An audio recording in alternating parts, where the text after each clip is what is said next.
Something that has always amazed me with video games from the 80s and 90s is that they set the foundation of some of the most amazing games that we have today.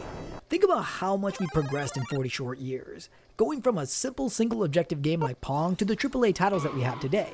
Yes! My brother and I, we got to see this evolution right before our very own eyes.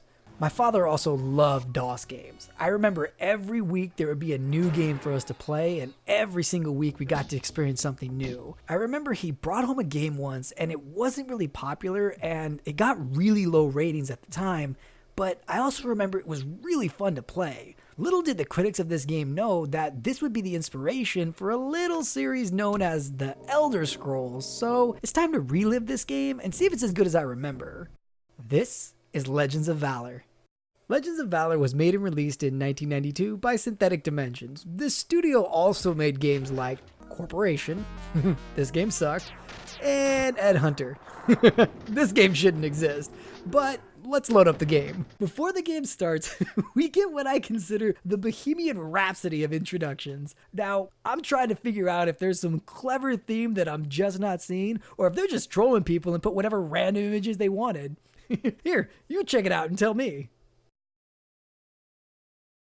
We start out the game with a character creation screen that I had never seen before, and this was an ambitious feature to add to the game. You get to choose your facial features, your race, your weapons and armor, and then they would randomly generate a backstory for you. From what I can tell though, it's all only for aesthetics, with the exception being the weapon that you buy as you get to start out with it. Let me introduce you to my character. Ugh, from the city of Lee. Alright, we got our brand new character. Let's do this. No instructions, really. Alright, let's run around. Where do we go? Ooh, let's go in here. Ah, an empty house. Alright, let's talk to this person and see what they have to say. None of my business. Well, isn't that lovely? So I really don't know what to do for this game. I just started running into random buildings and started punching people, getting arrested in the process. Now, before we get to the main story, there's a feature that I really love about this game, and it's all the different stats that you need to maintain while playing. The only stat that scared me when it went down, though, was the health bar. Not for fear of death, but because you'd have to go see a healer in one of the guilds. And look at this guy. When I was a kid, he scared the shit out of me. I take that back. He scares the shit out of me even now as an adult. And if there was voice acting, I swear, he'd sound just like this. Let me heal you. And I'd be even more scared to go there without money. It's like he would get even more evil and then he'd sound like this. How dare you come to me without money?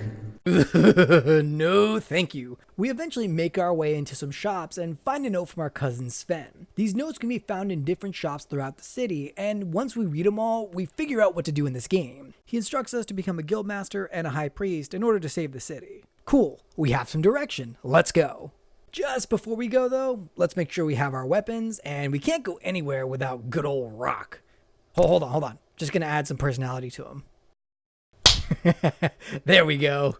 So we join a guild, and it's pretty straightforward. Once you join, you complete quests to go up in rank, with each quest getting subsequently harder. The quests keep you occupied, with some feeling like errands, but others actually taking you to some really cool places, like the Forbidden City, and others taking you to places like the Mummy's Tomb. Each promotion can unlock a new spell or skill as well, so this makes playing the game a lot more fun. One of the best skills in my opinion comes from the Thieves Guild, and it allows you to pass through windows. However, I learned that when you do this, you get a nice little surprise when you go to the tavern. It's Ugh! Once we complete all the quests for that guild, we become the guild master. The guild then gives you a skull and a scroll, and you need 4 skulls in order to summon the true king and save the city. I really don't know how that works, but let's just roll with it. The cool thing is there are 9 different guilds to choose from, and each one has their own unique set of quests. So if you ever plan on playing this game, there's one thing you should know. We have a map, but oh, isn't that helpful? The only way to discover a new building is to ask someone where to go. And depending on who you talk to, you will sometimes get really good instructions like, it's due west of the town gate. Cool. Others will tell you they don't know, and they love to use this measurement called a pole. I have no idea what the hell this means. I thought it might be these poles right here, but then they have these poles right over here.